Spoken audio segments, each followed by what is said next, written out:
FIA में अफसरान की मुअत्तली के इख्तियारात तब्दील कर दिए गए। FIA एहलकारों की मुअत्तली से मुतालिक नया हुक्मनामा जारी कर दिया गया है। महकमाना कार्रवाई शुरू करने वाली अथॉरिटी ही अब मुअत्तल करने की मिजाज होगी। सिविल सर्वेंट रूल्स 2020 के तहत मुअत्तली के नए ज़वाबित नाफिज कर दिए गए हैं। मजीद क्या तफसीलात है बताने के लिए आदिल तनोली इस्लामाबाद से हमारे साथ मौजूद हैं। बताइएगा नए ज़ाब्तों से मुतालिक मजीद क्या डिटेल्स हैं?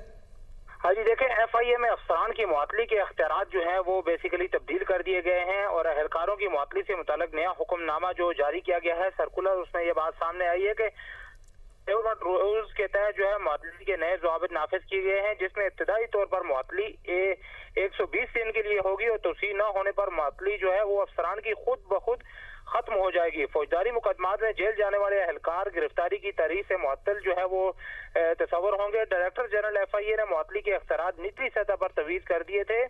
FB रिवीन की जानिब से तमाम डायरेक्टर्स को बाकायदा तौर पर सर्कुलर जारी कर दिया गया है और उसमें यह बताया गया है कि महकमाना इंक्वायरी के बाद जो मुअत्तली के इख्तियारात हैं उनमें तब्दीली की गई है और महकमाना कार्रवाई शुरू करने वाली अथॉरिटी ही अब मुअत्तल करने की अफसरान को और एहलकारों को जो है वो मजाज होगी। जो इंक्वायरी कमेटी बनाई जाएगी और वो कमेटी उसके बाद तहकीकात करेगी और तहकीकात की रोशनी में वही जो कमेटी है वो ही अब अथॉरिटी तस्वर होगी और मुअत्तल करने की मजाज होगी। ये रूल जो है सिविल सर्वेंट रूल 2020 के तहत मुअत्तली के नए ज़वाबित जो हैं वो नाफिज किए गए हैं और इसका बाकायदा तौर पर सर्कुलर जारी करके तमाम FIA के जो रीजनल दफातर हैं उनको अरसाल कर दिया गया है। आगाह कर दिया गया। बहुत शुक्रिया आदिल तनोली, आप हमें तफसीलात से आगाह कर रहे थे।